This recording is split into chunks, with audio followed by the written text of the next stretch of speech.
Una vez, el Consejo Permanente de la Organización de Estados Americanos abordó la crisis política que se vive en Guatemala.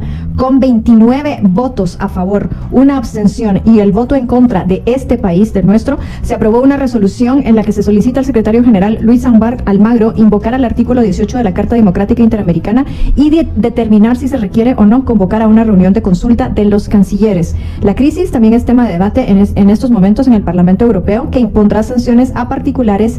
Y eso ya está anunciado, es un hecho, se impondrán sanciones. Lo único que hace falta identificar es a quiénes. Y también hay que decirlo, 5 senadores estadounidenses, tanto republicanos como demócratas, exhortaron a la fiscal general a que el MP respete el Estado de Derecho y la transferencia pacífica del poder. Y el presidente Alejandro Yamatei también ya reaccionó a todo lo que está ocurriendo en el ámbito internacional por medio de un comunicado que se hizo público hace apenas unas horas. Mucho de qué conversar con nuestro invitado, que ya nos acompaña por la vía telefónica. Se trata del doctor Luis Felipe Polo. Él es profesor universitario, fue funcionario de la Organización de Naciones Unidas, del Banco Interamericano de Desarrollo y también secretario ejecutivo de la presidencia en este país, en Guatemala. Así que nos conoce muy bien. Doctor Polo, un verdadero gusto tenerlo con nosotros en esta edición de Hora 15 y empezamos ya a conversar con usted. Doctor Polo, me da mucho gusto. Gracias, doctor. Gracias por la invitación y aquí a las órdenes. Gracias, doctor Polo. Yo quisiera comenzar preguntándole qué supone para Guatemala tener una resolución en estos términos como la que ha tenido con amplia mayoría la Organización de Estados Americanos, OEA.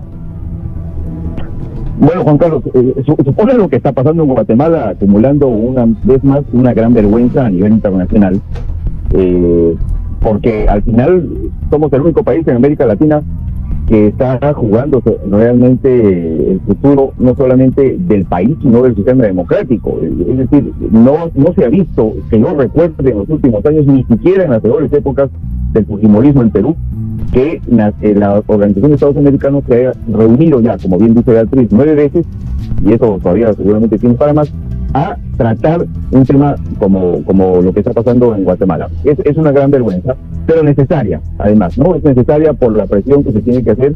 Yo creo que la OEA hoy ha dado una muestra de solidaridad con el sistema democrático de la región, a pesar de que hubiera sido bueno de que todos los países hablasen, no solamente votasen, porque hay algunos que todavía tienen sus cositas escondidas por ahí que no quieren manifestarse, pero sí están votando. Creo que ha sido un buen día para el sistema democrático de Guatemala y para garantizar sobre todo la toma de posesión del presidente electo Arévalo el 14 de enero.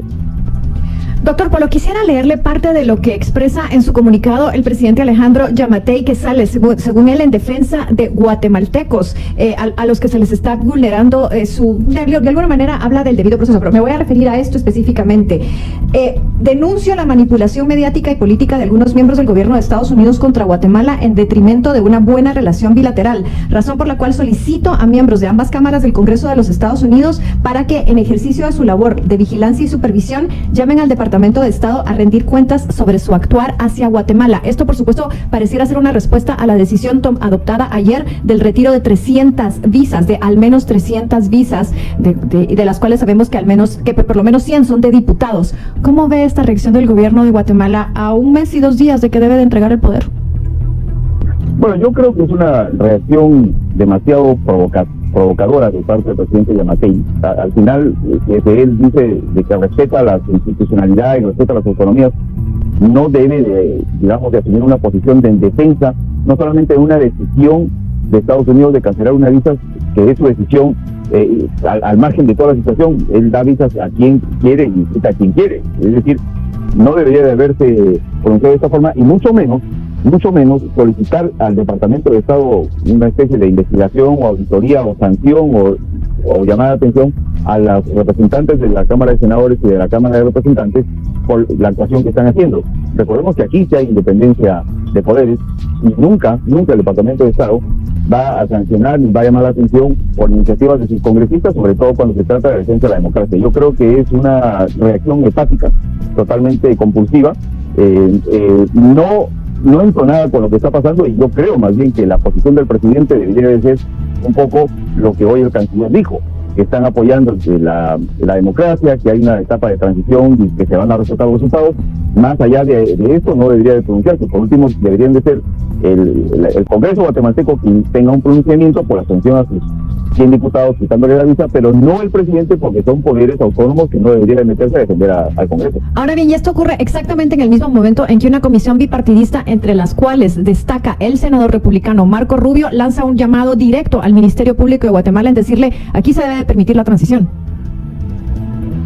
Sí, y van a seguir, Beatriz, seguramente algunas reacciones de congresistas norteamericanos en los próximos días.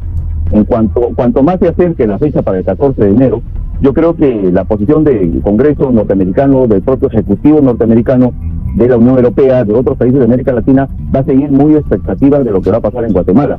Importantísimo, agregado además a la resolución que hoy ha aprobado la OEA, invocando ya la Carta Democrática Interamericana, que no es poca cosa, es decir, se está siguiendo la hoja de ruta que la Carta Democrática Interamericana invita a hacerse para tener mucha más atención en el país. Yo creo que con la medida de hoy, con la resolución de hoy, donde se está pidiendo permiso, aunque ya se tiene la invitación de la Cancillería para que viaje el presidente del Consejo Permanente más el secretario general, creo que se está llegando ya a un extremo donde el próximo paso va a ser la reunión de cancilleres. Y en una reunión de cancilleres invocando a la Carta Democrática, yo creo que ya se estaría a un paso, en caso, y vuelvo a repetir, en caso de que no se deje tomar posesión al presidente Arévalo, a invocarla y a suspender a Guatemala del sistema regional. ¿Qué implicaciones tiene tal extremo, doctor? Para aquellas personas que no entendemos cuán importante es la pertenencia de Guatemala al sistema de la Organización de Estados Americanos, ¿qué consecuencias tendría un extremo tan grande como el que usted plantea? Bueno, hay ya un par de precedentes cuando se hizo en Honduras con el golpe de Estado de Celaya y también cuando se hizo en Paraguay con Lugo, pero más cercano es el de Honduras, donde se suspendió al país de todos los, de pertenecer a las comisiones de la OEA, a poder participar en las reuniones, se le suspende incluso también se puede hacer sujeto de préstamos o de donaciones de diferentes instituciones internacionales como el Banco Mundial, el Banco Interamericano de Desarrollo, y se hace un acompañamiento muy cercano para que se restituya la democracia. Incluso el problema es que la Comisión Interamericana de Derechos Humanos, que sí sigue actuando, al margen de que Guatemala esté suspendido, o como en el caso de Nicaragua, que Nicaragua se ha retirado de la OEA, pero la Comisión y sus siguen vigentes, porque son temas de derechos humanos, creo que la población en general se vería un poco afectada porque no tendría un lugar de protección de sus derechos humanos inmediatos. Yo creo que sería una decisión bastante drástica que se tendría que tomar. Económicamente también se vería afectado Guatemala muchísimo. Ojalá que no se llegue a ese extremo, pero yo tengo una percepción aquí, Juan Carlos. Yo creo que todo lo que está pasando en Guatemala no es un poco que no se le va a dejar tomar la toma de posición a Arévalo. Yo creo que es más bien un aviso de todo lo que va o lo que podría pasar después del 14 de enero. Yo creo que aunque las configuraciones de fuerzas van a ser diferentes, el Congreso va a ser diferente, con una mayoría de oposición también, yo creo que por ahí está el asunto en sí. Y obviamente la decisión del de Estados Unidos de quitar la visa a 100 diputados es un precedente y una advertencia también de que en el próximo Congreso, si es que hay un grupo de congresistas que se quiere alinear al Ministerio Público en tomar decisiones antidemocráticas, yo creo que también van a ser sujetos. O sea, las consecuencias sí pueden ser bastante drásticas. De manera que estamos hablando de casi que una advertencia a futuro también, doctor Polo, según lo que usted está analizando. Sí, y yo creo que es una advertencia a futuro también de lo que podría pasar, porque yo realmente, Beatriz, yo sí apuesto a que Arévalo va a asumir.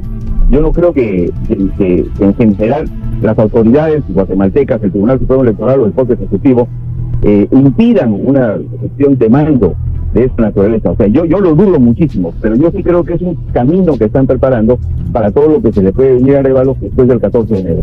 Debemos ir a la pausa, doctor Polo, pero le rogamos que se mantenga en la línea telefónica para retomar la conversación con usted sin ningún tipo de interrupción. Así que ustedes están en Hora 15 y aquí, como siempre, estamos analizando la coyuntura que cambia hora con hora y día con día.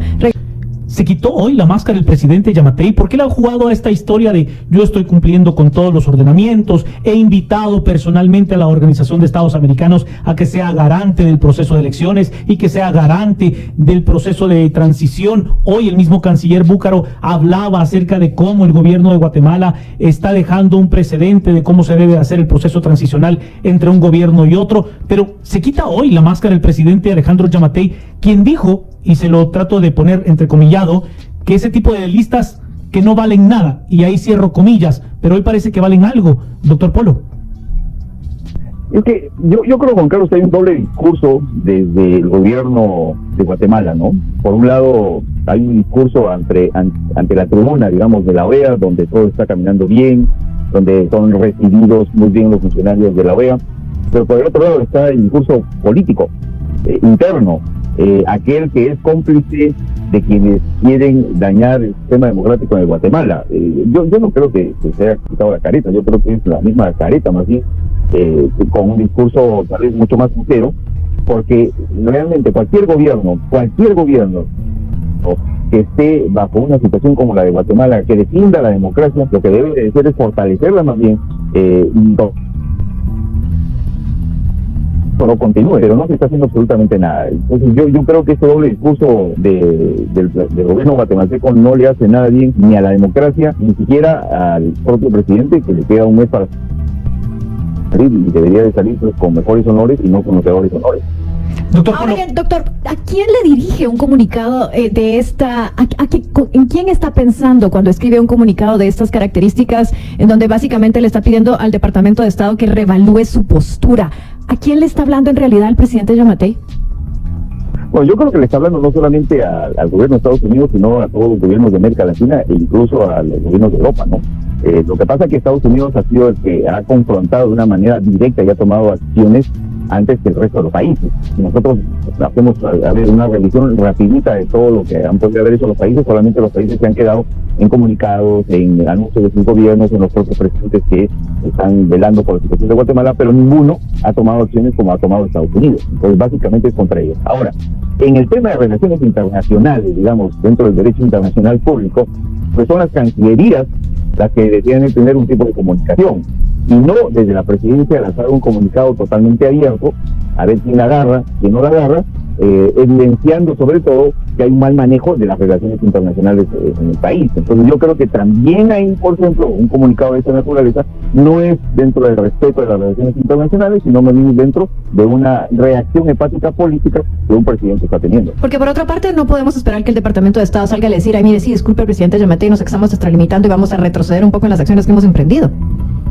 No, es que no hay forma, porque lo que está haciendo Estados Unidos está dentro de su propia legislación interna. Exactamente. Estados Unidos ha cancelado visas no solamente a los diputados guatemaltecos, ha cancelado visas a muchos criminales en el mundo, a mucha gente que está al margen de la ley en el mundo. Entonces está dentro de su política de protección a la seguridad nacional incluso de ese país, y que avalan a un sistema democrático. Estados Unidos ha cancelado la visa a los peores dictadores del mundo. Actualmente tienen cancelada la visa a los peores dictadores. Entran solamente a Estados Unidos cuando hay la Asamblea General de Naciones Unidas, pero después de eso no pueden entrar ni ellos ni sus familias. Entonces Estados Unidos está dentro de su derecho, dentro de la ley interna, dentro de su legislación, a cancelar las visas a quien se le dé la gana. Doctor Polo, usted hacía mención de la época del fujimorismo en Perú, y yo quisiera preguntarle, doctor, si usted ve un futuro como el que ha tenido Perú, de inestabilidad política a partir de actores profundamente antidemocráticos a lo largo de la última década y media. Pues mira, a ver, la situación peruana, yo creo que en términos democráticos está todavía peor que la guatemalteca, aunque no me crean, porque en 6 años se ha tenido 5 presidentes y hay una inestabilidad total. El problema en Perú es la polarización que existe, que es la misma polarización que se puede crear ahora en Guatemala, y que eso obviamente va a ser a una sociedad mucho más dividida y con un desquebrajamiento del tejido social inmenso. Yo sí creo que la democracia guatemalteca se está jugando el último partido para que pueda ser sustentable en el futuro. Que si esta vez no se logra, digamos, avalar y fortalecer el sistema democrático, lo que pueda venir en el futuro sí puede ser peor. Por eso es lo que yo les comentaba, mi temor es que las acciones del Ministerio Público y de otras personas no están pensando tanto en que no asuma el mando Arévalo, sino están pensando más en lo que puedan hacer después. Y es ahí más bien donde la comunidad internacional, la propia ciudadanía guatemalteca, los países amigos, etcétera, tienen que cerrar filas, no a Arévalo, sino al sistema democrático, que es el que está en juego. ¿Cuán sostenible es en ese futuro casi inmediato, doctor Polo, una fiscalía encabezada por la señora Consuelo Porras y una presidencia encabezada por el doctor Bernardo Arévalo. Bueno, esto va a ser una pelea, ¿no? Una pelea terrible, porque recordemos que el presidente Arévalo ha anunciado que va a pedir la renuncia de la fiscal. La fiscal obviamente no va a renunciar. Entonces ahí habría que buscar la manera legal para que pueda hacerse el cambio, cambiando la ley, para que el presidente pueda destituirla, o bajo las presiones políticas y que la fiscal finalmente se dé cuenta del daño que está haciendo al país, pues tendría que renunciar. Y ahí el presidente Arévalo tendría que nombrar un nuevo fiscal dentro del listado que quedaron finalistas hace un par de años para que culminen el periodo, digamos, del Ministerio Público por los próximos 2 años. Porque si no, si no sucede una cosa de estas, va a ser peor, porque ya el presidente va a estar puesto, la fiscal va a seguir ahí y obviamente las peleas van a seguir peores de las que tenemos ahora, y sobre todo que hay que gobernar, hay que hacer obras, hay que atender las necesidades sociales, y que va a ser un lío de político, como se podría armar, al final va a pagar las consecuencias de la ciudadanía, porque nuevamente se va a ver frustrada ante los resultados de los políticos que al final no están actuando de la forma más correcta. Doctor, ¿qué caminos ve usted para el presidente electo Arévalo de tomar posesión y de poder gobernar? ¿Cuáles serían esos caminos de poder tender puentes, tomando como base que efectivamente tendrá a la fiscal general pues como una enemiga declarada ya de inicio? Bueno, en política todo es posible, ¿no es cierto? Entonces yo creo que al presidente Arévalo lo que le corresponde es seguir dialogando, llamar a la unidad nacional, convocar a personas independientes que puedan estar dentro de su gabinete, pero que sean defensoras de la democracia, convocar a los voceros, a los jefes de bancada del Congreso, para que puedan coincidir en una agenda común legislativa para los primeros meses o el primer año del gobierno, y sobre todo lo que tiene que hacer es demostrar el presidente Arévalo que es magnánimo, es decir, que él está por encima que del bien y del mal. Ya no es candidato, ya va a ser el presidente, y creo que como tal va a tener la fortaleza para poder conducir los destinos del país. Y obviamente el acompañamiento de la comunidad internacional va a ser clave para que esto suceda así. Doctor Polo, ya para ir concluyendo, ¿qué espera de estas discusiones que se están desarrollando en el Parlamento Europeo? Ya fueron muy claros en decir que vienen sanciones, y lo que no sabemos es las características que estas tendrán ni quiénes las podrían recibir, pero sí fueron claros en decir son contra particulares. ¿Qué nos dice de eso y de esas discusiones dentro del seno de la UE? Sí, yo creo que la Unión Europea lo que puede hacer es lo mismo que está haciendo Estados Unidos, es decir, va a declarar seguramente personas no gratas, y va a cancelar o va a prohibir que se les den la visa a algunos políticos en Guatemala para que no puedan visitar estos países, y además va a haber seguramente podría haber algún tipo de no sanciones, vamos a ver, reducción de apoyo financiero tal vez a algunos de los proyectos que todavía están manejando este gobierno. Podría hacerse eso. Recordemos que Estados Unidos es mucho más fácil que decida de la noche a la mañana un retiro de visas. En la Unión Europea es un poco más complicado porque son más países, hay grupos de trabajo, y hay algunos que todavía no conocen, creo que hay algunos que todavía no conocen directamente qué es lo que está pasando en Guatemala. El principal, digamos, gobierno del español sí ha sido muy claro en eso, de apoyar al presidente Arévalo, y las sanciones que puedan venir van a ser de ese tipo, políticas, pero todavía no creo que lleguen a sanciones económicas. Doctor Polo, gracias por habernos acompañado aquí hoy en Hora 15. Nosotros vamos a la pausa y regresamos para despedir este video. Y bien, hasta aquí el video de hoy. Recuerden que ustedes tienen la última opinión, la cual pueden dejar en la cajita de comentarios. Dicho esto, nos vemos en el siguiente video. Adiós.